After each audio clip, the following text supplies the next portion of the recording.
সাল্লাল্লাহু আলাইহি ওয়াসাল্লাম তিনি বলেছেন যে নি'মাতান মাগবুনুন ফীহিমা কাসীরুম মিনান নাস, আস-সিহহাতু ওয়াল ফারাগ। দুটি নিয়ামত আছে যে দুটি নিয়ামতের ব্যাপারে মানুষ খুবই গাফেল, উদাসীন, গুরুত্ব দেয় না। তার মধ্যে একটা হচ্ছে আস-সিহহা, সুস্বাস্থ্য, আর একটা হচ্ছে আল ফারাগ, অবসর। আমরা যখন খুব ব্যস্ত হয়ে পড়ি, নাভিশ্বাস, সময় নাই, খুবই রাশিং, তখন বুঝি যে অবসরের কত দাম। আবার আমরা যখন ফিজিক্যালি উইক হয়ে পড়ি, অসুস্থ হয়ে যাই, তখন বুঝি সুস্বাস্থ্যের কত দাম। তো রিজিকের সর্বনিম্ন স্তর হচ্ছে, প্রিয় ভাই এবং বোনেরা, খাদ্য, টাকা পয়সা, জাগতিক সম্পদ, এগুলা। আর রিজিকের সর্বোচ্চ স্তর হচ্ছে fitness, physical and mental fitness. আর রিজিকের সর্বোত্তম স্তর হচ্ছে পুণ্যবান জীবন সঙ্গী এবং নেককার সন্তান, pious wife and children। সুবহানাল্লাহ। একটু খেয়াল করে দেখেন যে আমার লাইফ পার্টনার, আমার জীবন সঙ্গিনী, সে যদি আল্লাহওয়ালা হয়, সে যদি ভালো হয়, আর আমার সন্তানটা যদি আল্লাহওয়ালা হয়, আমার ঘরটাই তো জান্নাত, ঠিক কি না? এটা হচ্ছে রিজিকের সর্বোত্তম স্তর। জীবন সঙ্গিনী সে যদি নেককার হয়, আল্লাহওয়ালা হয়, মুতিয়া কানিতা সে যদি হয়, আর আমার সন্তান, আমার চিলড্রেন, সেও যদি পায়াস হয়, তাহলে আমার ঘরটাই হচ্ছে paradise, a piece of paradise in this দুনিয়া। সুবহানাল্লাহ। আমরা আম্মাজান খাদিজাতুল কুবরা আত-তাহিরা রাদিয়াল্লাহু তাআলা আনহা, ওনার কথা জানি যে বিষ্ণু ঈসা ইসলামের স্ত্রী আমাদের আম্মাজান রাসূলুল্লাহ সাল্লাল্লাহু আলাইহি ওয়াসাল্লামকে বড্ড ভালোবাসতেন, আগলে রাখতেন সব সময়, মেন্টালি সাপোর্ট দিতেন, ফিনান্সিয়ালিও সাপোর্ট দিতেন। বিষ্ণু ঈসা ইসলামকে আম্মাজান খাদিজা এতই ভালোবাসতেন, বিষ্ণু ঈসা ইসলাম বলতেন রুজিকতু হুব্বাহা, আমি খাদিজার ভালোবাসাকে রিজিক হিসেবে পেয়েছি। সুবহানাল্লাহ। রাসূল সাল্লাল্লাহু আলাইহি ওয়াসাল্লাম এই শব্দটা ইউজ করেছেন, রিজিক, রুজিকতু হুব্বাহা। এবং তিনি দোয়া করার সময় বলতেন, আল্লাহ, কিয়ামতের সে বিভীষিকাময় দিনে, যেদিন বন্ধু বন্ধুকে চিনবে না, স্বামী স্ত্রীকে চিনবে না, বাবা সন্তানকে চিনবে না, পীর সাহেব মুরিদকে চিনবে না, নেতা কর্মীকে চিনবে না, ভাই বোনকে চিনবে না, সেই কঠিন মুহূর্তে আল্লাহ, আমি আমার খাদিজাকে যেন ভুলে না যাই। রুজিকতু হুব্বাহা, খাদিজার প্রতি ভালোবাসা আল্লাহ তাআলা আমার হৃদয়ে রিজিক হিসেবে দিয়েছে। তাহলে রিজিকের সর্বোত্তম স্তর হচ্ছে পুণ্যবান স্ত্রী, নেককার সন্তান। আর রিজিকের পরিপূর্ণ স্তর হচ্ছে মহান আল্লাহ তাআলার সন্তুষ্টি। রিজিকের পরিপূর্ণ স্তর যেটা, সেটা হচ্ছে রিদাল্লাহ, আল্লাহ তাআলার সন্তুষ্টি। আমার আল্লাহ যদি আমার উপর সন্তুষ্ট হয়ে যায়, আমাদের আর কিছু লাগে? আর কিছু লাগবে? এটাই তো আমাদের এক্সপেকটেশন, এটাই তো আমাদের কামনা বাসনা, এটাই আমাদের ইচ্ছা যে আমার আল্লাহ আমার উপর সন্তুষ্ট হবে। এটা হচ্ছে পরিপূর্ণ স্তর রিজিকের। এটা যে পায়, তার আর কিছু লাগে না। এবং এটা মানুষ নিশ্চিত হতে পারে যখন সে দুনিয়ার জীবনকে শেষ করে আলামুল বারজাখের দিকে যেতে শুরু করে। তখন তাকে বলা হয়, ইয়া আইয়াতুহান নাফসুল মুতমাইন্নাহ ইরজিই ইলা রাব্বিকি রাদিয়াতাম মারদিয়া ফাদখুলি ফি ইবাদি ওয়াদখুলি জান্নাতি। হে প্রশান্ত আত্মা, হে প্রশান্ত আত্মা, প্রবেশ করো, তোমার রবের দিকে চলে এসো, সন্তুষ্ট চিত্তে, সন্তোষ ভাজন হয়ে আমার কাছে এসো, আমার জান্নাতে প্রবেশ করো। সুবহানাল্লাহ ওয়া বিহামদিহি। এই দুনিয়া ছেড়ে যখন আমরা যাব, তখন যদি এই অ্যানাউন্সমেন্টটা আমার জন্য দেয়া হয়, আমার আর কিছু চাওয়ার পাওয়ার আছে? প্রিয় ভাই এবং বোনেরা, বলেন, এই আল্লাহর সন্তুষ্টির ঘোষণা যদি আমি এই পৃথিবী থেকে বিদায় লগ্নে পেয়ে যাই, আমাদের আর কিছু চাওয়া পাওয়ার আছে? ইয়া আইয়াতুহান নাফসুল মুতমাইন্নাহ ইরজিই ইলা রাব্বিকি রাদিয়াতাম মারদিয়া। আমরা কিছুদিন আগে আমাদের সকলের প্রিয় আল্লামা দেলোয়ার হোসেন সাঈদী রাহিমাহুল্লাহ নওয়ারাল্লাহু মারকাদাহু ওয়া জাআলাল ফিরদাউস মাথওয়াহু, ওনাকে আমরা হারিয়েছি। আমি যখন ওনার শোক বার্তা নিয়ে ফেসবুকে স্ট্যাটাস লিখি, কমেন্টে আমি এই আয়াতটা লিখেছিলাম। আমি খুঁজে পাচ্ছি না যে আমি কি দিয়ে এটার উপমা দিব, কি দিয়ে ওনার বিদায়ের উপমা আমি জানাবো। আমি খুঁজে পাচ্ছিলাম না কোনো আয়াত। তখন এই আয়াতটা লিখে আমি উপমা দিয়েছি। আল্লাহু আকবার। গোটা বিশ্বের মানুষ কেঁদেছে, গোটা বিশ্বের মানুষ গায়েবানা জানাজা পড়েছে, গোটা বিশ্বের মানুষ ওনাকে অশ্রুসিক্ত বিদায় দিয়েছে। From north to the south, from east to the west, the entire globe, min mashariqil ardi ila magharibiha, অশ্রুসিক্ত বিদায় তিনি পেয়েছেন। এটাই আল্লাহ তাআলার সন্তুষ্টির একটা জলজ্যান্ত নমুনা। জোরে বলেন ঠিক কিনা? যে জলজন্ত নমুনা আমার জীবদ্দশা আমি দেখিনি। এত মানুষের কান্না, কাবার গিলাফ ধরে কান্না, এভাবে ভালোবাসা প্রকাশ করা, এভাবে তার প্রতি তার জন্য অশ্রুসিক্ত দোয়া করা, কান্না জড়িত দোয়া, এটাই প্রমাণ করে যে আল্লাহ তাআলা ওনার উপর সন্তুষ্ট হয়ে গিয়েছেন। ওনার আর কি চাই? আমাদের আল্লাহর আর কি চাই? আর কিছুর দরকার নাই, ঠিক কি না? এই যে পরম সৌভাগ্য, এরকম বিদায় নিতে পারা, এটা পরম সৌভাগ্য।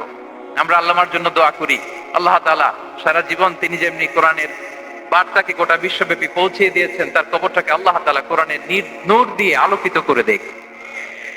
কোরআনকে আল্লাহ তাআলা তার কবরের সাথী বানাক। কোরআনকে আল্লাহ তাআলা তার কিয়ামতের দিন, in the day of judgement, তার পক্ষে শাহাদাতকারী হিসেবে কবুল করুন। সম্মানিত ভাই এবং বোনেরা, আল্লাহ তাআলার সন্তুষ্টি পরিপূর্ণ রিজিক, এটা হচ্ছে পরিপূর্ণ, দ্য কমপ্লিট রিজিক।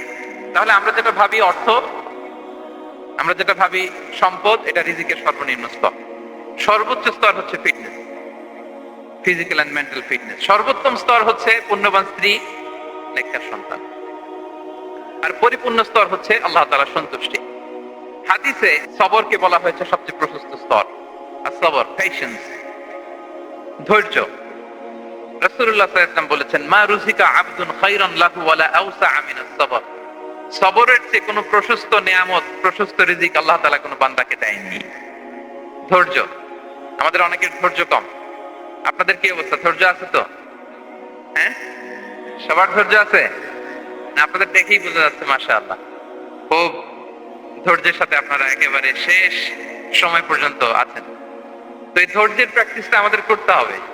আমরা যেন অস্থির না হয়ে যাই, আমরা যেন আতঙ্কিত না হই, আমরা যেন প্রশান্ত থাকি, আমরা যেন ধৈর্যের প্র্যাকটিস করি। বিশেষ করে আমাদের সন্তানদের এটা শেখাতে হবে।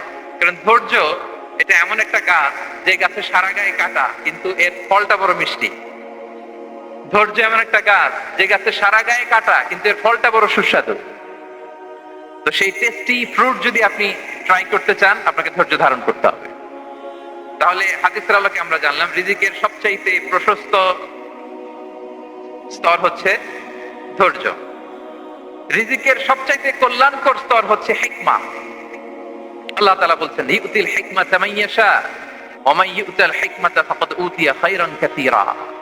আল্লাহ যাকে চান তাকে এই হিকমা দেন, আর যাকে আল্লাহ তাআলা হিকমা দেন তাকে প্রভূত কল্যাণ দান করেন। হিকমা, প্রজ্ঞা, উইজডম, নলেজ আর কমন সেন্স, দুইটা যখন একসাথে হয় এটা উইজডম হয়ে রিফ্লেক্ট করে। আই রিপিট, জ্ঞান এবং আকল, নলেজ আর কমন সেন্স, দুইটা যখন একসাথে হয় ওটা হয়ে যায় উইজডম বা প্রজ্ঞা। কখন কোথায় বলতে হয়, কেমন ভাবে বলতে হয়, কি করে বলতে হয়, কখন কি করতে হয়, কতটুকু করতে হয়, কোথায় যে থামতে হয়, এটা জানার নাম হচ্ছে হিকমা। আর হিকমা হচ্ছে সবচাইতে কল্যাণকর রিস্ক। সম্মানিত সুধী, এটা হচ্ছে আমার introductory discussion. The concept of রিস্কের ব্যাপারে এখন মোটামুটি আমাদের একটা আইডিয়া ক্লিয়ার হয়েছে না? রিস্ক কি, কত ধরনের হতে পারে, রিস্কের সবচেয়ে নিম্ন স্তর কি, সর্বোচ্চ স্তর কি, সবচেয়ে প্রশস্ত স্তর কোনটা, সর্বশ্রেষ্ঠ স্তর কোনটা, সবচেয়ে কল্যাণকর স্তর কোনটা। এ পর্যায়ে আমরা জানবো যে এই রিজিকের বন্দোবস্ত কে করেন। কে করেন বলেন তো দেখি? এই রিজিকের বন্দোবস্ত একচ্ছত্র ভাবে আল্লাহ তাআলা এটা নিয়ন্ত্রণ করেন। তিনি রিজিকের মহাব্যবস্থাপক। যে আয়াত দিয়ে আমি শুরু করেছি, প্রিয় ভাই বোনেরা, ওমা মিন দাব্বাতিন ফিল আরদি ইল্লা আলাল্লাহি রিজকুহা ওয়া ইয়ালামু মুস্তাকাররাহা ওয়া মুস্তাওদাআহা কুল্লুম ফি কিতাবিম মুবিন। ভূপৃষ্ঠে বিচরণশীল যত প্রাণী আছে, এই সবগুলো প্রাণীর রিজিকের ব্যবস্থাপনা আল্লাহ তাআলা নিজ কুদরতে করেন। এবং এই প্রত্যেকটা প্রাণীর স্থায়ী অস্থায়ী নিবাস সম্পর্কে, অবস্থান সম্পর্কে তিনি জানেন। এখানে যদিও ফিল আরদি বলা হয়েছে, বস্তুত জলে, স্থলে, বায়ুমণ্ডলে যত লিভিং ক্রিয়েচার আছে, সব লিভিং ক্রিয়েচারের রিজিকের বন্দোবস্ত করেন কে? এজন্য তিনি হচ্ছেন রাজ্জাক। তিনি ওনার একটা নাম দিয়েছেন যে আমি হচ্ছি আর রাজ্জাক। ইন্নাল্লাহা হুয়ার রাজ্জাকু যুল কুওয়াতিল মাতিন। নিশ্চয় আল্লাহ তাআলা তিনি হচ্ছেন আর রাজ্জাক, তিনি রিজিকের ব্যবস্থাপক। যে কেউ রাজ্জাক হতে পারে না, চাইলে রাজ্জাক হওয়া যায় না। রাজ্জাক একজন, তিনি কে? আল্লাহ। রিজিকের রেসপন্সিবিলিটি আল্লাহ, রিজিক নিয়ে চিন্তা আল্লাহ। আল্লাহর চিন্তা আমি করলে হবে? বলেন, যেটার দায়িত্ব আল্লাহ, যে রেসপন্সিবিলিটি আল্লাহর, ওই রেসপন্সিবিলিটি আমি নিলে হবে? হবে না। তাহলে আল্লাহ তাআলা নিজেকে আর রাজ্জাক বলে কোরআনে আমাদের সামনে উপস্থাপন করেছেন। রাজ্জাকের তিনটা বৈশিষ্ট্য আছে, যেই সত্তার মধ্যে তিনটা বৈশিষ্ট্য খুঁজে পাওয়া যায় তিনি হচ্ছেন আর রাজ্জাক, দ্য প্রোভাইডার, দ্য সাস্টেইনার। আর রাজ্জাক কোন সেই তিন গুণ? এক নম্বর গুণ হচ্ছে নো ডেফিসিয়েন্সি, তার কোনো অভাব থাকবে না। হু continuously provides sustenance to his creatures, যে লাগাতার নিয়মিত প্রতিনিয়ত তার সৃষ্টিকে রিজিক দেন এবং গোটা বিশ্বকে রিজিক সরবরাহ করতে যে তার ধনভাণ্ডারের 1 ইঞ্চিও কমে না। সুবহানাল্লাহ বিহামদি। এই যে সাইয়েদনা আদম আলাইহিস সালাম থেকে শুরু করে আপ আনটিল নাও গোটা বিশ্বের সবগুলো মানুষকে, জিন জাতিকে, পক্ষীকুল, সাগরের অতল গহ্বরে দ্য ব্লু ওয়েল, নীল তিমিগুলোকে, বিশাল মাছগুলোকে, এই সব কিছুকে যে আল্লাহ তাআলা রিজিক সরবরাহ করছেন, আল্লাহর যে ধনভাণ্ডার একটু কমে আসার কথা না এতদিনে? কি বলেন?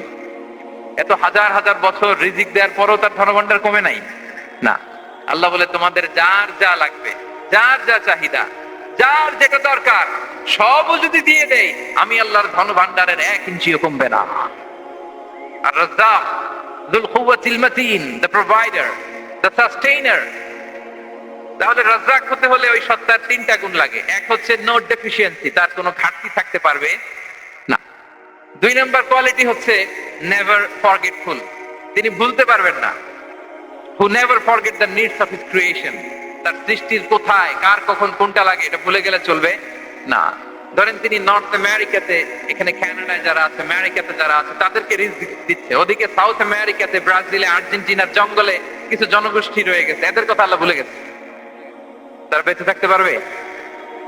আফ্রিকার জঙ্গলে যারা আছে তাদেরকেও যে রিজিক দিতে হবে, যখন যেটা লাগে সরবরাহ করতে হবে, এটা যদি আল্লাহ ভুলে যায় তোরা বাঁচবে? বলেন। তাহলে যিনি আর রাজ্জাক তিনি হচ্ছেন নেভার ফরগেটফুল, কখনো তার সৃষ্টির কখন কি লাগে এটা কখনো তিনি ভুলতে পারবেন না। আল্লাহ তাআলা ভুলেন না, তিনি ভুলেন না, তিনি সব খেয়াল রাখেন। যখন যার যেটা যতটুকু দরকার তখন তাকে ততটুকু যিনি দেন তার নাম হচ্ছে রাজ্জাক। রাজ্জাক হতে গেলে যেই কোয়ালিটি লাগে তার 3 নম্বর কোয়ালিটি হচ্ছে কম্প্যাশনেট। কম্প্যাশনেট, দয়ালু, অনেক বেশি দয়ালু। এত বেশি দয়ালু যে তার বিরোধিতা করলেও তাকে রিজিক দেয়া থেকে তিনি বঞ্চিত করেন না। His disobedience affects the risk but not stop the risk. আপনি যদি আল্লাহর অবাধ্য হন, আপনার রিজিকের বারাকা হয়তো কমে যাবে কিন্তু রিজিক বন্ধ হবে না। যে গোটা বিশ্বে যারা অবিশ্বাসী আছে, যারা নাস্তিক আছে, যারা আল্লাহদ্রোহী আছে, তারা কি খেয়ে পরে বেঁচে নাই? বলেন, তাদেরকে কি আল্লাহ তাআলা রিজিক দিচ্ছে না?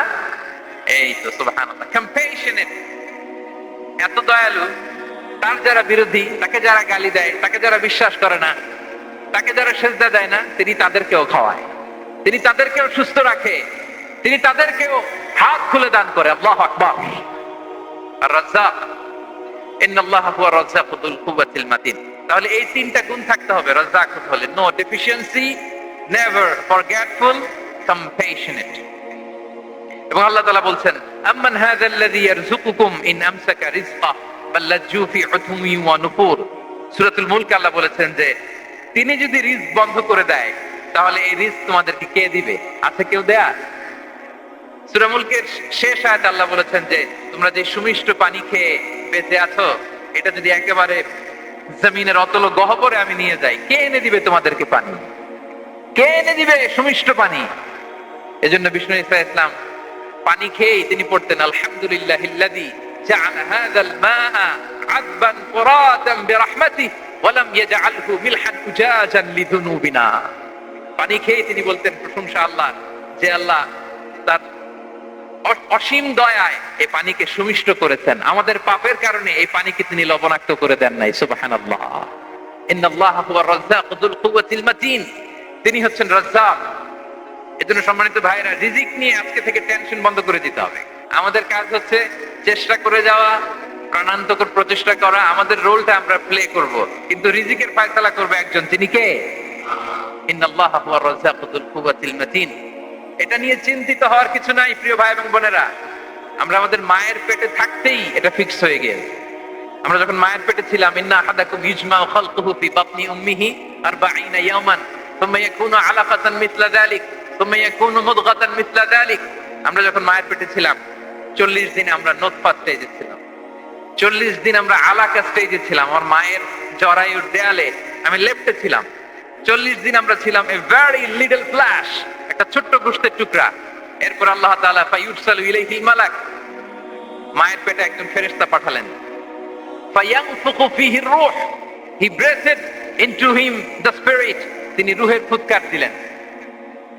ওয়া ইউমারু বিআরবা'i কালিমাত, চারটা জিনিস তখন লিখে দেয়া হলো। বিকাতবি রিজকিহি ওয়া আজালিহি ওয়া আমালিহি ওয়া শাকিয়ুন আও সাঈদ, তার রিজিক কি হবে লিখে দেয়া হয়েছে মায়ের পেটে যখন ছিলাম।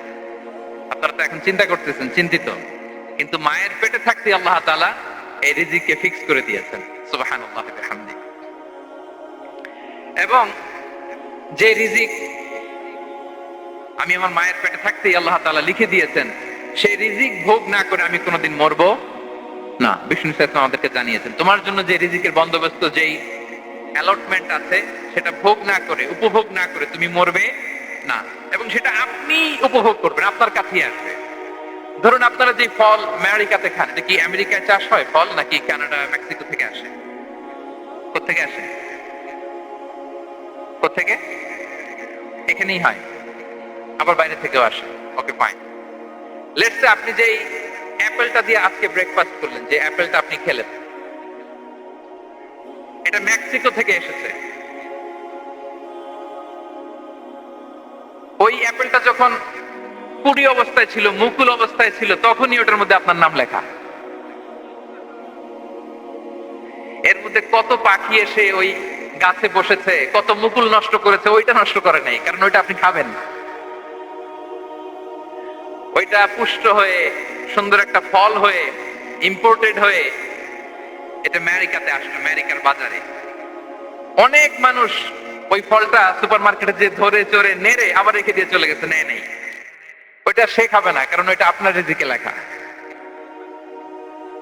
ওই ফল আপনি নিয়ে আসলেন, বাসায় অনেকে অ্যাপেল খাচ্ছে, কিন্তু ওই অ্যাপেলটা খাবে না, কারণ এটা কে খাবে? সুবহানাল্লাহ পড়তে পারলেন না মজা করে? আল্লাহু আকবার। আপনার জন্য যে রিজিক নির্ধারিত, এটা আপনিই খাবেন। এর মধ্যে আপনি মরে যেতে পারতেন, বাসা থেকে অন্য কোথাও চলে যেতে পারতেন, কিন্তু না, মরবেনও না, অন্য কোথাও যাবেনও না ওইটা খাওয়ার আগে। This is the essence of rizq. This is the essence of provision, sustenance. Inna Allaha huwa ar-razzaqu dhul quwwatil matin. মায়ের পেটে থাকতে নির্ধারিত, ওই ফল কেউ টাচ করবে না up until you try it. This is rizq. এই কথাটাই বিষ্ণু ঈসা ইসলাম খুব সুন্দর করে বলেছেন, লা তামুতু নাফসুন হাত্তা তাস্তাকমিলা রিজকাহা। অন্য বর্ণনায় এসেছে লা তামুতু নাফসুন হাত্তা তাস্তাওফিয়া রিজকাহা। মানুষের জন্য যে রিজিকের বরাদ্দ, সেটা উপভোগ না করে, সেটা না খেয়ে ওই মানুষ এই দুনিয়া থেকে বিদায় নিতে পারে না। তাহলে আমার রিজিক ভোগ না করে আমি মরবো না। এবং এটা যেহেতু আপনার জন্য নির্ধারিত, এটা আপনি পাবেনই। এখন এটা কি হালাল পন্থায় আপনি পাবেন না হারাম পন্থায় পাবেন, দ্যাট ইজ ইউর ডিসিশন। আপনার রিজিক আপনার কাছে আসবে। এটা নির্ধারিত না অনির্ধারিত, বলেন তো? আমি সবার কাছ থেকে শুনবো, রিজিক কি নির্ধারিত না অনির্ধারিত? ফিক্সড, নির্ধারিত। ফর এন এক্সাম্পল, ধরুন আপনি সারা জীবনে 1 কোটি টাকা ইনকাম করবেন। কয় কোটি? 1 কোটি টাকা ইনকাম করবেন, এটা নির্ধারিত, আল্লাহ তাআলা ফিক্স করে ফেলেছেন, এটা আল্লাহর সিদ্ধান্ত। কিন্তু এই 1 কোটি হালাল পন্থায় আপনি উপার্জন করবেন না হারাম পন্থায়, এটা আপনার সিদ্ধান্ত। So now the decision is yours.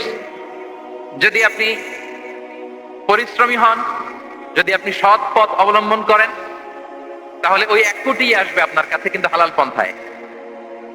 আর যদি আপনি হালাল হারাম মিক্স করেন, টেবিলের উপর দিয়েও নেন, নিচ দিয়েও নেন, আসবে কিন্তু 1 কোটি। আসবে কয় কোটি? কথা বোঝে নাই বোধহয়।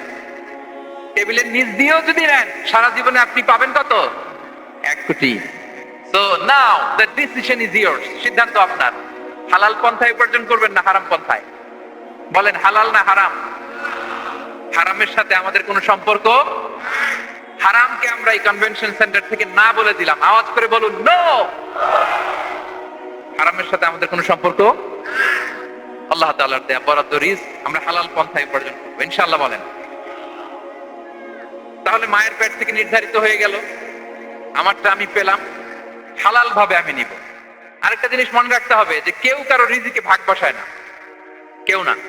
আমরা অনেকে মনে করি যে আমি ওকে দিলাম, ওকে খাওয়াইলাম, আমি বোধহয় খাওয়াইলাম। না, সে আপনারটা খায় নাই, সে তার রিজিকই খেয়েছে। আমাদের ঘরে আমাদের বন্ধু বান্ধব আসে অনেক সময়, আমাদের ঘরে অনেক সময় অতিথি আসে, তাদেরকে আমরা আপ্যায়ন করি, তাদেরকে খাওয়াই। আসলে সে আমারটা খায় না, সে কারটা খায়? তার নিজেরটাই খায়। বিষ্ণু ইসলাম এটা খুব সুন্দর করে বলেছেন। ওনার কাজিন চাচাতো ভাই আব্দুল্লাহ ইবনে আব্বাসকে একদিন অনেক নাসিহা করছিলেন।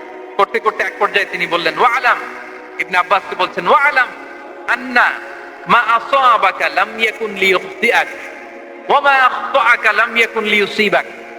আব্দুল্লাহ, জেনে রেখো, যেটা তুমি পাওয়ার এটা তুমি কোনোদিন হারাবা না। যেটা তোমার হওয়ার কথা ছিল ওইটা তুমি কোনোদিন মিস করবা না। আর যেটা তুমি পাওয়ার কথা না, গোটা বিশ্বের সব শক্তিকে হাতের মুঠোয় আনলেও সেটার দেখা তুমি পাবে না, পাবে না।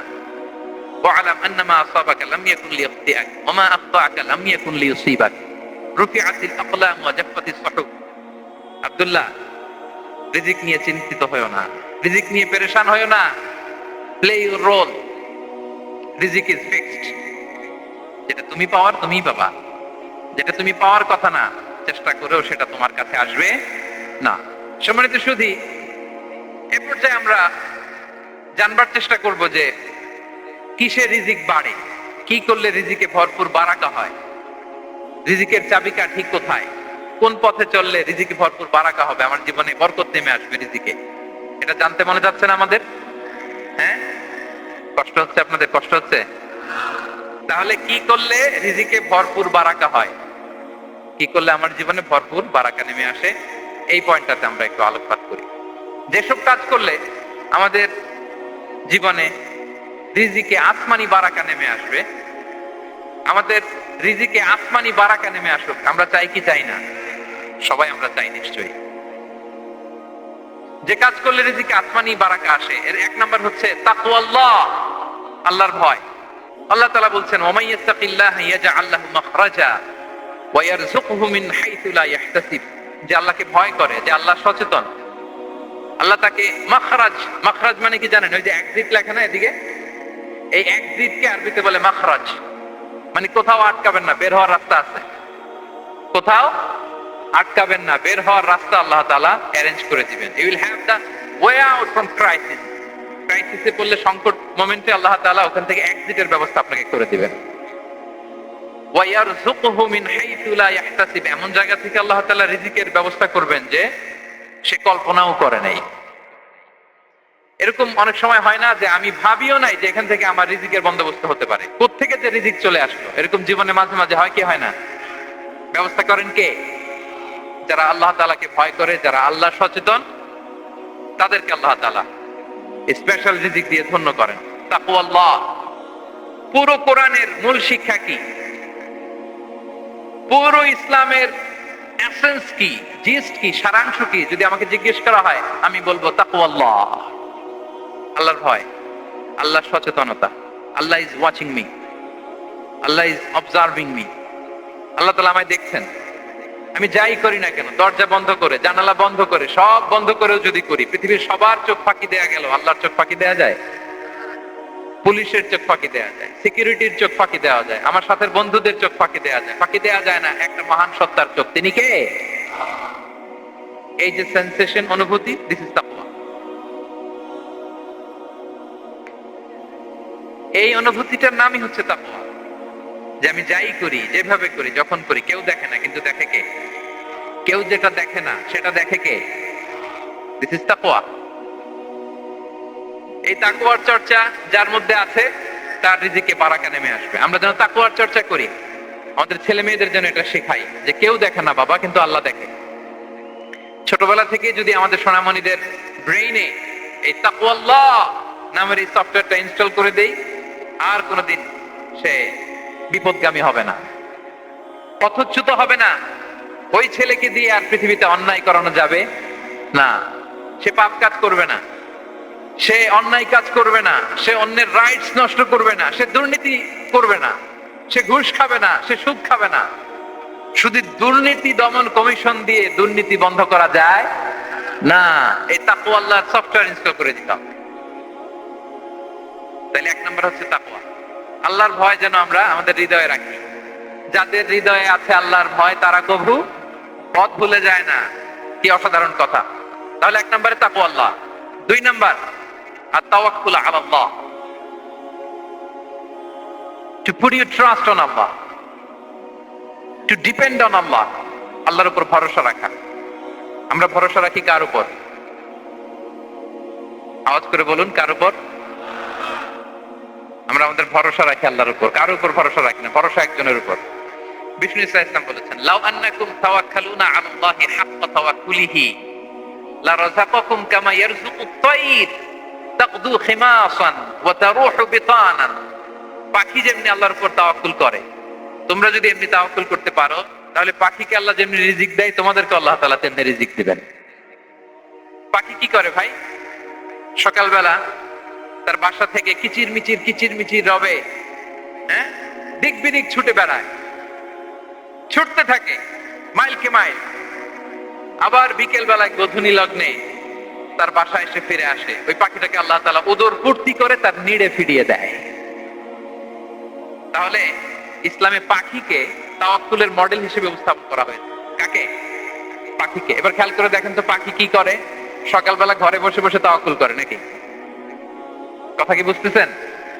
পাখি তার নিড়ে বসে হাত গুটিয়ে আল্লাহর উপর তাওয়াক্কুল করে, এরকম না? এই হাদিস থেকে কি বোঝা গেল? কিভাবে করে বলতে হবে, বলেন তো একজন সাহস করে কিভাবে করে? বের হয়ে যায়, রিজিকের সন্ধানে সে বের হয়ে যায়, দিক বিদিক ছুটে বেড়ায়। বিকেল বেলা ওদর পূর্তি করে আল্লাহ তাআলা পাখিটাকে নিড়ে ফিরিয়ে দেয়। সো পাখিকে তাওয়াক্কুল হিসেবে, তাওয়াক্কুলের মডেল হিসেবে বিষ্ণু ইসলাম সেট করলেন এজন্য যে পাখি তার রোলটা প্লে করে, তারপরে সে রিজিক পায়। এটা হচ্ছে রিজিকের এসেন্স, যে আমাদের রোলটা আমাদের প্লে করতে হবে, আমাদেরকে আমাদের চেষ্টাটুকুন করতে হবে, তারপরে আল্লাহ তাআলার উপর আমরা ভরসা করব। ইসলামে তাওয়াক্কুল is always at the second stage. The first stage is your role, your effort, your precaution, তারপরে হচ্ছে তাওয়াক্কুল। তাহলে বলেন, ইসলামে আগে তাওয়াক্কুল না পরে তাওয়াক্কুল? পরে। ইকিলহা সুম্মা তাওয়াক্কাল আলা আল্লাহ। এক সাহাবী বলেন, ইয়া রাসূলুল্লাহ, আমার ওটের রশিটা গাছে বেঁধে তারপরে তাওয়াক্কুল করব না ছেড়ে দিয়ে তাওয়াক্কুল করব? বিষ্ণু ইসলাম বলেন, ইকিলহা সুম্মা তাওয়াক্কাল আলা আল্লাহ। আগে গাছের মধ্যে রশি দিয়ে টাইট করে বাঁধো, তারপরে তাওয়াক্কুল করো। সুবহানাল্লাহি বিহামদিহি। তাহলে এইরকম তাওয়াক্কুল যদি করা যায় পাখির মতো, আপনার রিজিকের কোনো অভাব হবে না। কিন্তু আমাদের সমস্যা যেটা, প্রিয় ভাই এবং বোনেরা, আমরা আমাদের অলসতা, অপারগতা, আমাদের কি বলবো হীনমন্যতা, আমাদের কর্মহীনতাকে তাওয়াক্কুল বানিয়ে নিয়েছি। বুঝতে পেরেছেন? আমরা আমাদের অলসতাকে বানিয়েছি কি? তাওয়াক্কুল। আমাদের কর্মহীনতাকে বানিয়েছি কি? তাওয়াক্কুল। আমরা কি করি? আমরা বলি আল্লাহর উপর ভরসা করলাম, নিজে কিছু না করে। কি বলে আমাদের বাংলা একটা কথা বলে, যা করে আল্লাহ। নিজের কোনো রোল প্লে নাই, নিজের কোনো প্রিকশন নাই, কোনো প্ল্যানিং নাই, কোনো পলিসি নাই, কোনো স্ট্র্যাটেজি নাই, বলে আল্লাহর উপর ভরসা করলাম, যা করে আল্লাহ। এরকম বলে না? এই যে যা করে আল্লাহ বলে যে তাওয়াক্কুল করলেন, এটা বিষ্ণু ইসলামের শিখানো পন্থায় তাওয়াক্কুল হয়েছে? কথা বলেন, হয়েছে? বিষ্ণু ইসলাম তো অপারগতা, দারিদ্রতা, অলসতা, অকর্মণ্যতা থেকে আল্লাহর কাছে পানাহ চেয়েছেন। তা আপনি এটা কি তাওয়াক্কুল করলেন? এটা তাওয়াক্কুল হয়নি। তাওয়াক্কুলের একটা সুন্দর পিকচার আমি আপনাদের সামনে এখন উপস্থাপন করব, আপনারা যদি একটু মনোযোগী হন। মনোযোগ আছে তো সবার? তাওয়াক্কুল কিভাবে করতে হয় আমরা একটু বিষ্ণু ইসলামের বায়োগ্রাফি থেকে দেখি। রাসূল সাল্লাল্লাহু আলাইহি ওয়াসাল্লামের হিজরতের ঘটনাটা আমি এক মিনিটে একটু আপনাদেরকে সংক্ষেপে শোনাই, যে তাওয়াক্কুল কিভাবে তিনি করেন। ইসলামে তাওয়াক্কুল হচ্ছে কর্ম শেষে ফলাফলের জন্য আল্লাহর উপর নির্ভর করা। কারণ আমি কাজ করলাম, ফলাফল পজিটিভও হইতে পারে, নেগেটিভও হইতে পারে, ওটা নির্ধারণ করবে কে? ফয়সালা দেয় কে? তাহলে আমরা দেখি যে বিষ্ণু ঈসা ইসলাম তিনি কিভাবে তাওয়াক্কুল করেছেন। যেদিন তিনি হিজরত করবেন, রাসূল সাল্লাল্লাহু আলাইহি ওয়াসাল্লামকে অনুমতি দেয়া হলো, সেদিন হিজরতের অনুমতি যে তিনি পেয়েছেন, মাইগ্রেশনের অনুমতি যে তিনি পেয়েছেন, এটা জানানোর জন্য তিনি আবু বকরের ঘরে চলে গেলেন দুপুরবেলা। কখন? প্রশ্নের উত্তর দিতে হবে, কখন? ফি ওয়াক্তি যাহিরা, দুপুরে। রাসূল সাল্লাল্লাহু আলাইহি ওয়াসাল্লাম দুপুরে বেরোতেন না। শুধু রাসূল সাল্লাল্লাহু আলাইহি ওয়াসাল্লামই না, আরবের লোকেরা দুপুরে বের হতো না, কারণ ওইটাকে বলা হতো ওয়াক্তুল কাইলুলা। আমরা পাওয়ার ন্যাপ নেই না, এই পাওয়ার ন্যাপের টাইম ছিল তখন। বাইরে প্রচন্ড রোদ, কেউ বেরোতো না, বিষ্ণু ইসা ইসলাম বেরোতেন না। দেখেন বিষ্ণু ইসা ইসলাম ওনার চিরাচরিত অভ্যাসকে, হ্যাবিটকে ব্রেক করে দুপুরে বেরোলেন। বিষ্ণু ইসা ইসলাম কখনো ম্যাথ পড়তেন না, মানে মুখ ঢেকে চলতেন না, সবসময় মুখ খোলা। ওই দিন তিনি ম্যাথ করে বেরোলেন। মুতাকান্নিআন, খারাজা মুতাকান্নিআন, মানে রুমাল দিয়ে মুখটাকে ঢেকে বেরোলেন। দুপুরবেলা বেরোলেন, মানুষের চোখের সামনে যেন যেন তিনি না পড়েন। দুপুরে বেরোলেন, মুখ ঢেকে বেরোলেন। আবু বকর রাদিয়াল্লাহু তাআলা আনহুর ঘরে যেয়ে বললেন, উযিনা লি বিল খুরুজ। আবু বকর, অনুমতি দেয়া হয়েছে, ঘরে কারা কারা আছে একটা কথা বলবো, সবাইকে বের করে দাও। আখরিজ মান ফিল বাইত। আবু বকর বললেন, ইয়া রাসূলুল্লাহ, ঘরে তো আপনার ফ্যামিলি। আয়েশা রাদিয়াল্লাহু তাআলা আনহার সাথে ততদিনে বিয়ে হয়ে গিয়েছে, কিন্তু সংসার শুরু হয়নি। দে আর পার্ট অফ ইউর ফ্যামিলি, আপনার সংসার। আয়েশা, আসমা। তখন তিনি আশা ফিরে পেলেন, বললেন ঠিক আছে, তাহলে শোনো, উযিনা লি বিল খুরুজ, অনুমতি দেয়া হয়েছে, আমি থাকবো সাথে? রাসূল সাল্লাল্লাহু আলাইহি ওয়াসাল্লাম বললেন, হ্যাঁ তুমি থাকবে। ওই দিন রাতে ওনারা বের হলেন। মক্কা থেকে মদিনা একদিকে, উনি বেরোলেন আরেক দিকে। ধরেন মক্কা থেকে মদিনার রাউট হচ্ছে এইদিকে, আমরা তো এইদিকেই বেরোবো নাকি? কথা কি বুঝতেছেন? বিষ্ণু বেরোলেন কোন দিকে? এইদিকে। সুবহানাল্লাহ বললেন না? এজন্য আবেগ একটু কন্ট্রোল করতে হবে। আবেগ আর বিবেকের সমন্বয় লাগবে, প্রপার স্ট্র্যাটেজি লাগবে, ওয়েল প্ল্যানিং লাগবে, তাহলেই সেই নেতৃত্ব আবার মুসলিমদের হাতে আল্লাহ ফিরিয়ে দিবে। মক্কা থেকে মদিনা এদিকে, বিষ্ণুই বেরোলেন এদিকে। বের হয়ে চলে গেলেন গারে সাউরে, সেখানে তিনি থাকবেন। এগুলো হচ্ছে বিষ্ণু ইসলামের প্রিকশন। এবার দেখেন আবু বকরের প্রিকশন কি ছিল। আবু বকর রাদিয়াল্লাহু প্ল্যান করলেন, বিষ্ণুনবী যেহেতু 3 দিন এই গারে সাউরে থাকতে চান, রাত্রিবেলা বের হয়ে তো ওনার অবস্থান শুরু করলেন, তাহলে 3 দিন মক্কায় আমাদের ব্যাপারে কি বলে, কে কি বলে, এটা আমাদের জানার দরকার আছে না নাই? ওনার ছোট্ট ছেলে আব্দুল্লাহকে উনি অ্যাসাইন করলেন। Abdullah, now you have a very, খুবই গুরুত্বপূর্ণ একটা দায়িত্ব তোমাকে পালন করতে হবে। কি? তুমি সকালবেলা মক্কার বাজারে যে এই দোকানে যাবা, ওই দোকানে যাবা, ওই দোকানে যাবা, দেখবা যে মক্কার কুরাইশরা কে কি বলে, কারণ তারা তো আমাদেরকে খুঁজবে, তন্ন তন্ন করে খুঁজবে। তারা কে কি বলে এই তথ্যটা এসে আব্দুল্লাহ তুমি আমাদেরকে দিয়ে দিবে। সুবহানাল্লাহ। আবু বকর রাদিয়াল্লাহু তাআলা আনহুর ছোট্ট ছেলে আব্দুল্লাহ মক্কার বাজারে এখানে যায় ওখানে যায়, কে কি বলে সে সব শুনে আস্তে করে এসে মরুভূমি পার হয়ে গারে সাউরে যে আবু বকর রাদিয়াল্লাহু তাআলা আনহুর কাছে ইনফরমেশন সব দিয়ে দিচ্ছে। কিন্তু দেখেন, যেই মুহূর্তে আব্দুল্লাহ তথ্য নিয়ে মক্কা থেকে গারে সাউরে আসে, আব্দুল্লাহ যখন হেঁটে হেঁটে আসে, মরুভূমির বালুর মধ্যে তার ফুটপ্রিন্ট পড়ে যায় না? কথা বলেন না কেন? পড়ে যায় না? তা আবু জাহেল, উতবা, সাইবার তো বেশি কষ্ট করা লাগে না। তারা খুঁজতে খুঁজতে যখন আব্দুল্লাহর ফুটপ্রিন্ট পেয়ে যায়, ছোট্ট বাচ্চার ফুটপ্রিন্ট, এটা ফলো করলেই তো আবু বকর আর মুহাম্মদ, ঠিক কি না? সুবহানাল্লাহ। আবু বকর রাদিয়াল্লাহু তাআলা আনহুর প্ল্যানিং দেখেন।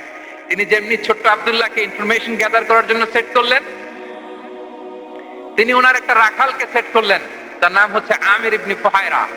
আমির ইবনে ফুহায়রাকে তিনি অ্যাসাইন করে বললেন, আমির, আব্দুল্লাহ যখন সকালবেলা আমাদেরকে ইনফরমেশন দিয়ে চলে যাবে, তুমি আমার ছাগলগুলোকে এনে মরুভূমির এই জায়গায় একটু চালাবা। তাহলে ওইখানে আব্দুল্লাহর ছোট্ট বাচ্চার ফুটপ্রিন্ট থাকবে না, ওখানে আমার ছাগলগুলোর ফুটপ্রিন্ট থাকবে। সুবহানাল্লাহ। এত আস্তে বললে হবে? আল্লাহু আকবার, আল্লাহু আকবার, আল্লাহু আকবার।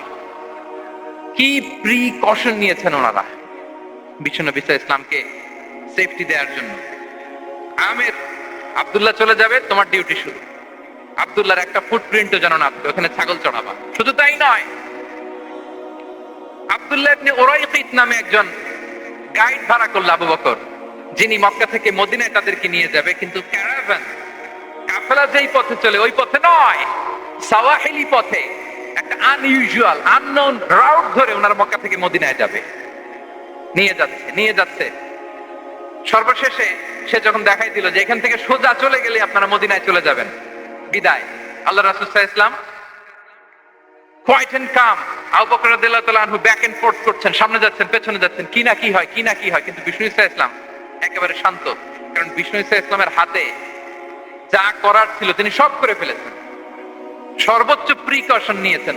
নাও he is putting his trust on আল্লাহ, now he is in the state of his তাওয়াক্কুল। বিষ্ণু সাল্লাল্লাহু আলাইহি ওয়াসাল্লাম এখন তাওয়াক্কুল করতেছেন।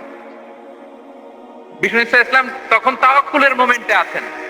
আপনি এবার এই হিজরতের ঘটনাকে অ্যানালাইসিস করেন। আবু বকর রাদিয়াল্লাহু তাআলা আনহু তিনি কতটা প্রিকশন নিলেন, বিশ্বনবী সাল্লাল্লাহু আলাইহি ওয়াসাল্লাম কতটা প্রিকশন নিলেন।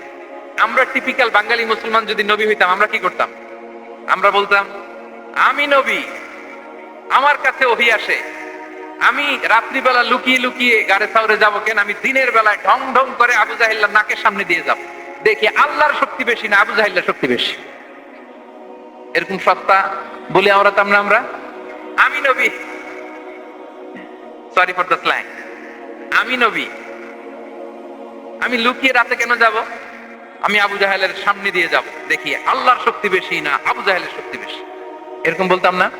কিন্তু বিষ্ণু ইসলাম কেমনটা করেছেন না, দুপুরে বেরোন না, ওদিন দুপুরে বেরোলেন, ম্যাথ পড়েন না, ম্যাথ করে বেরোলেন, সংবাদ দেওয়ার সময় সাবধানতা অবলম্বন করলেন। আবু বকর রাদিয়াল্লাহু তাআলা আনহু ছোট্ট বাচ্চা আব্দুল্লাহকে অ্যাসাইন করলেন, আমির ইবনে ফুহাইরাকে অ্যাসাইন করলেন, আব্দুল্লাহ ইবনে উরাইকিতকে অ্যাসাইন করলেন। সবকিছু যখন শেষ, এবার তারা মদিনা অভিমুখে রওনা হলেন, মুতাওয়াক্কিলানা আলাল্লাহিল মুস্তাআন, আল্লাহর উপর তাওয়াক্কুল করে। This is the true essence of তাওয়াক্কুল ডিয়ার ব্রাদার্স এন্ড সিস্টার্স। এটা হচ্ছে তাওয়াক্কুল। তো তাওয়াক্কুল যদি করতে হয় বিষ্ণু ইসলামের মতো করতে হবে। তাওয়াক্কুল always at the second stage ইসলামে। আগে আপনার রোল, আগে first you have to play your role, তারপর আপনি আল্লাহর উপর তাওয়াক্কুল করবেন। তাহলে কোনো কাজ না করে হাত গুটিয়ে আর বসে থাকবেন, আর কোনদিন কাজ না করে বলবেন আল্লাহ ভরসা, তাহলে এটা তাওয়াক্কুল হবে? বিশ্বনবী বলেন লাউ আন্নাকুম তাওয়াক্কালুনা আলাল্লাহি হাক্কা তাওয়াক্কুলিহি লা রাযাকাকুম কামা ইয়ারযুকুত তায়র তাগদু খিমাসান ওয়া তারুহু বিতানান। যদি পাখির মতো তাওয়াক্কুল করো, পাখিরে যেমনি খাওয়ায় আল্লাহ তোমাদেরও খাওয়ায়। সুবহানাল্লাহ। তাহলে তাকওয়া আল্লাহর পরে 2 নম্বরে পেলাম আত-তাওয়াক্কুল আলাল্লাহ। আমরা যদি আল্লাহর উপর তাওয়াক্কুল করতে পারি আমাদের রিজিকে আসমানি বারাকা নেমে আসবে। 3 নাম্বার, অন টাইমে সালাত আদায় করা। যারা অন টাইমে সালাত আদায় করে, সালাত কায়েম করে, তাদের রিজিকের কোনো টেনশন নাই। বিশ্বাস হয় নাকি একটু সন্দেহ লাগে? সন্দেহ লাগে কারো? যারা অন টাইমে সালাত আদায় করে তাদের কখনো রিজিকের কোনো ঘাটতি হবে না। আল্লাহ তাআলা বলছেন ওয়া'মুর আহলাকা বিস-সালাতি ওয়াসতাবির আলাইহা লা নাসআলুকা রিজকা নাহনু নারযুকুক ওয়াল আকিবাতু লিত-তাকওয়া। নবী হে, আপনি আপনার ফ্যামিলি মেম্বারদেরকে সালাতের ব্যাপারে আদেশ করুন, আপনি নিজেও সালাত আদায়ে অবিচল থাকুন। আমি তো আপনার কাছে রিজিক চাই নাই, আমি আল্লাহ রিজিক দেই, আমি তো রাজ্জাক। তার মানে সালাত যে আদায় করে তার রিজিকের কোনো টেনশন আর থাকে না। 3 নাম্বার গেল সালাত। 4 নম্বরে হচ্ছে ইস্তিগফার, বেশি বেশি ইস্তিগফার করা। কি পড়া? বেশি বেশি কি পড়া? ইস্তিগফার করা। আস্তাগফিরুল্লাহ, আস্তাগফিরুল্লাহ, আস্তাগফিরুল্লাহ। হাঁটছি, চলছি, ড্রাইভিং করছি, বাস স্টেশনে অপেক্ষা করছি, ফিলিং স্টেশনে ফুয়েল নিচ্ছি, পড়বো আস্তাগফিরুল্লাহ। কি পড়বো? আস্তাগফিরুল্লাহ। যারা সব সময় আস্তাগফিরুল্লাহ পড়ে তাদের রিজিকের কোনো টেনশন হয় না, রিজিক নিয়ে তাদের আর কোনো চিন্তা থাকে না। আল্লাহ নবী নূহ আলাইহিস সালাম তিনি ওনার জাতিগোষ্ঠীকে বলেছিলেন ফাকুলতু আস্তাগফিরু রাব্বাকুম ইন্নাহু কানা গাফফারা। তোমরা বেশি বেশি ইস্তিগফার পড়ো, তিনি ক্ষমাশীল। ইস্তিগফার পড়লে কি হবে? ইউরসিলিস সামা আলাইকুম মিদরারা, রহমতের বৃষ্টি বর্ষণ হবে, তোমাদের জমিগুলো উর্বর হবে। ওয়া ইউমদিদুকুম বিআমওয়ালি ওয়া বানিন, আল্লাহ তাআলা তোমাদেরকে সম্পদে বারাকা দিবেন, সন্তানে বারাকা দিবেন। ওয়া ইয়াজআল লাকুম জান্নাতিন ওয়া ইয়াজআল লাকুম আনহারা, তোমাদের ফসল ক্ষেতগুলো সবুজ শ্যামল হয়ে ভরপুর হবে, তোমাদের রিজিকে বারাকা নেমে আসবে। তাহলে আমরা যেন বেশি বেশি ইস্তিগফার করি। বিষ্ণু ইসলাম বলেছেন মান লাযামাল ইস্তিগফার জাআলাল্লাহু লাকুম মিন কুল্লি দিকিন মাখরাজা ওয়া মিন কুল্লি হাম্মিন ফারাজা ওয়া ইয়ারযুকহু মিন হাইসু লা ইয়াহতাসিব। যে সব সময় ইস্তিগফার পরে তার কোনো টেনশন থাকে না, তার জীবনে দুশ্চিন্তা আসে না, আর এমন জায়গা থেকে আল্লাহ রিজিকের বন্দোবস্ত করে যেটা সে কল্পনাও করে না। আমরা যেন বেশি বেশি ইস্তিগফার করি। আস্তাগফিরুল্লাহ, এটা হচ্ছে ভেরি শর্ট ফর্ম অফ ইস্তিগফার। অথবা পড়তে পারেন আস্তাগফিরুল্লাহ আল্লাযী লা ইলাহা ইল্লা হুয়াল হাইয়ুল কাইয়্যুম ওয়া আতুবু ইলাইহি। সাইয়্যিদুল ইস্তিগফার মুখস্থ আছে না আমাদের? এটা যেন বেশি বেশি পড়ি। ইয়াকিনের সাথে যে সাইয়্যিদুল ইস্তিগফার পড়বে, যেই দিন পড়বে ওই দিন যদি মৃত্যু হয় সে জান্নাতি। কোন রাতে মুকিনান বিহি, ইয়াকিনের সাথে যদি সাইয়্যিদুল ইস্তিগফার কে রিসাইট করে, ওই রাতে যদি সে মৃত্যুবরণ করে, বিষ্ণু বলেন সে জান্নাতি। তাহলে প্রিয় ভাই এবং বোনেরা, আমরা যেন ইস্তিগফার করি। তারপরে কয়টা গেল? 1 2 3 4 5 নম্বরে হচ্ছে সিলাতুর রাহিম, আত্মীয়তার বন্ধনকে মজবুত করা। যারা আত্মীয়তার সম্পর্ককে মজবুত করে তাদের জীবনে রিজিকের কোনো টেনশন নাই, রিজিকে ভরপুর বারাকা নেমে আসে। রাসূল সাল্লাল্লাহু আলাইহি ওয়াসাল্লাম বলেন, মান সাররাহু আইয়ুবসাতা লাহু ফি রিজকিহি ওয়া ইউনসা লাহু ফি আথারিহি ফালইয়াসিল রাহিমা। যে চায় তার রিজিকে বরকত হোক, যে চায় তার হায়াতে বরকত হোক, সেজন্য আত্মীয়তার বন্ধনকে মজবুত রাখে। আমরা যেন আমাদের আত্মীয়তার সম্পর্ককে বজায় রাখি। এটা আল্লাহর আরশে লেগে থাকে আর বলে যে আমাকে মিলায়, আল্লাহ তারে মিলায়। যে আমাকে ছিন্ন করে, আল্লাহ তাআলা তার সাথে সম্পর্ক ছিন্ন করে। বিষ্ণু বলেন, লা ইয়াদখুলুল জান্নাতা কাতি'। আত্মীয়তার সম্পর্ক যে ছিন্ন করেছে সে কঠিন কালে আল্লাহর জান্নাতে প্রবেশ করার এন্ট্রি পাবে না। আমরা যেন আত্মীয়তার সম্পর্ক বজায় রাখি। 6 নাম্বার, কাসরাতুস সাদাকা। দান করলে রিজিকে বারাকা আসে।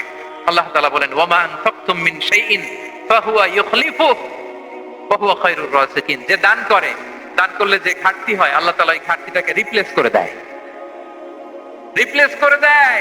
বিষ্ণু সাল্লাল্লাহু আলাইহি ওয়াসাল্লাম বলেছেন, মা নাকাসা মালু আবদিন মিন সাদাকা। চ্যারিটি করলে, দান করলে আল্লাহ তার সম্পদ কখনো কমায় না। প্রতিদিন সকালবেলা দুজন ফেরেশতা নেমে বলতে থাকে, আল্লাহুম্মা আ'তি মুনফিকান খালাফা, আল্লাহুম্মা আ'তি মুমসিকান তালাফা। ফেরেশতা দুজন বলে, আল্লাহ যে দান করলো, দানের কারণে যে ঘাটতিটা হলো, এটা তুমি মেক আপ করে দাও, এটা তোমার পক্ষ থেকে বারাকা দিয়ে রিপ্লেস করে দাও। আর যে ধরে রাখলো, কৃপণতা করলো, ওর সম্পদকে আল্লাহ তুমি ধ্বংস করে দাও। আমরা যেন দান করি। এরপরে বিষ্ণু সাল্লাল্লাহু আলাইহি ওয়াসাল্লাম বলেছেন, বেশি বেশি হজ উমরা করলে, বেশি বেশি যদি কারো সাধ্য থাকে, ফিনান্সিয়াল ক্যাপাসিটি থাকে, বেশি বেশি হজ উমরা করলে তার রিজিকে বারাকা নেমে আসে। সব শেষে হচ্ছে দোয়া করা। রিজিক বৃদ্ধির কি করা? দোয়া করা। বিষ্ণু সাল্লাল্লাহু আলাইহি ওয়াসাল্লাম নিজেও দোয়া করতেন। উম্মে সালামা রাদিয়াল্লাহু তাআলা আনহা, আমাদের আম্মা জান, তিনি বর্ণনা করেন, রাসূল সাল্লাল্লাহু আলাইহি ওয়াসাল্লাম ফজরের সালাতের পরে সালাম ফিরিয়ে তিনি পড়তেন, আল্লাহুম্মা ইন্নী আসআলুকা ইলমান নাফিআ ওয়া রিজকান তাইয়্যিবা ওয়া আমালান মুতাকাব্বালা। আই রিপিট, আল্লাহুম্মা ইন্নী আসআলুকা ইলমান নাফিআ ওয়া রিজকান তাইয়্যিবা ওয়া আমালান মুতাকাব্বালা। প্রত্যেকদিন ফজরের সালাতের পরেই বিষ্ণু ইসলাম এই দোয়াটা পড়তেন, আল্লাহ তোমার কাছে আমি উপকারী জ্ঞান চাই, আল্লাহ তোমার কাছে আমি পবিত্র রিজিক চাই, আল্লাহ তোমার কাছে আমি কবুলযোগ্য আমল চাই, আমার আমলগুলো যেন কবুল হয়। এই দোয়াটা করতেন। এই দোয়াটা পড়বেন তো সবাই। বিষ্ণু ইসলাম নিজে পড়তেন সকালবেলা, একেবারে দিনের শুরুতেই রিজিকের বরকতের জন্য দোয়া করে তিনি ওনার ডে স্টার্ট করতেন। কোরআনে অনেক আয়াতে রিজিকের জন্য দোয়ার ব্যাপারে পাওয়া যায়, আমরা সেদিকে যাব না। সাইয়েদনা ঈসা আলাইহিস সালাম তিনি বলেছেন, আল্লাহ আকাশ থেকে মায়েদা পাঠান। ওই আয়াতের শেষে বলেছেন, ওয়ারযুকনা ওয়া আনতা খায়রুর রাযিকিন। আল্লাহ আপনি আমাদেরকে রিজিক দিয়ে ধন্য করুন, আপনিই তো রিজিক দাতা।